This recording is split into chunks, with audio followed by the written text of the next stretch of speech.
Hello, this is Jordan. This video is being recorded on the late evening of Tuesday, February 28th, 2023. Thank you so much for joining me. I'm going to make this a quick video. I haven't been feeling well all day today, but in the last hour or so, I have gotten better, and so we'll give it a go at recording this video.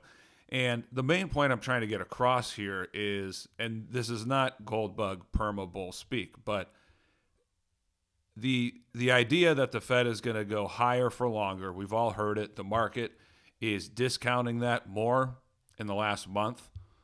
I mean, we can see that looking at Fed funds futures. We can see that looking at the bond market. So yes, short term, that is negative for precious metals. Real interest rates are going to move higher. Nominal bond yields are moving higher. But here's the thing. If the higher for longer guarantees a hard landing in a recession, then that's way more bullish for precious metals on the back end. So in other words, and let me get into it, I just have one chart, but in other words, so if the Fed we're up to a maximum of 4.75% now, so if they're able to do three more hikes, it's 5.5. Well, let's even say they could get to 6%. And I pointed this out on the last video and also my last article. The Fed funds rate really, I mean, this tight policy has really not been that restrictive for too long. I mean, if you go back and you go back 5 or 6 months, rates were still at 2%. So we've only really had 4% rates for a couple of months at this point. So it is going to take time for this tightening of policy to really hit the economy and work its way through everything.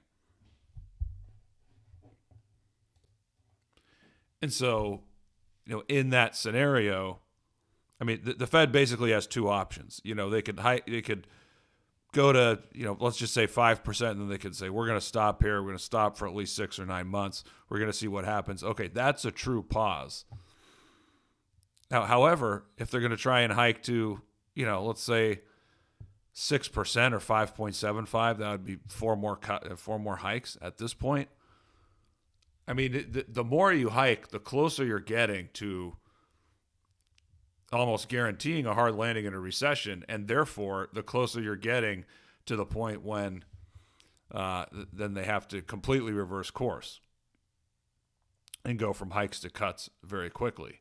And that's because normally when you get into a recession and that hits, and the rate of inflation is going to come down, and inflation expectations from consumers and all that also comes down as well. And so let's last thing I want to point out here, let's take a look at the history. And so in this chart, we have the CPI inflation at the top. And at the bottom, we have the Fed funds rate. And, I drew the vertical lines from about 1965 through 1989. So, we could say 65 to 82 was really the inflationary era. But, you look at 65, you can go back to 1990. I mean, inflation got up to almost 6.5% at that point. But after that, that was really when inflation was trending down, and at least the rate of inflation was quiet and trending down for decades. But anyway, so let's focus on the 65 to 89 period. And so there's 1, 2, 3, 4, 5, 6, basically 6 times where the Fed, they went through a full cycle. And the number I've annotated there, that shows how quickly they went from their last hike to their first rate cut. And again, this is in an inflationary era. So it's kind of counterintuitive. You would think in an inflationary era, you would see the opposite, where they'd hike rates, they'd wait for inflation to come down, and then they'd cut rates, but it would take a lot of time. As you can see, that was more the case after 1990. But if we're looking at, again, 65 to 89, that's 6 full cycles.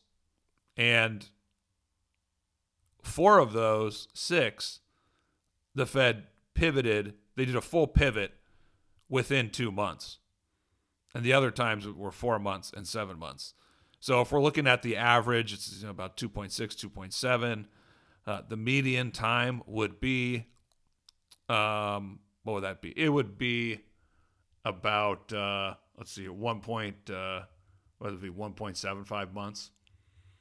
So, of course, it all depends on the economy. And so the Fed pivoting and shifting policy completely, that depends on the economy going into a recession.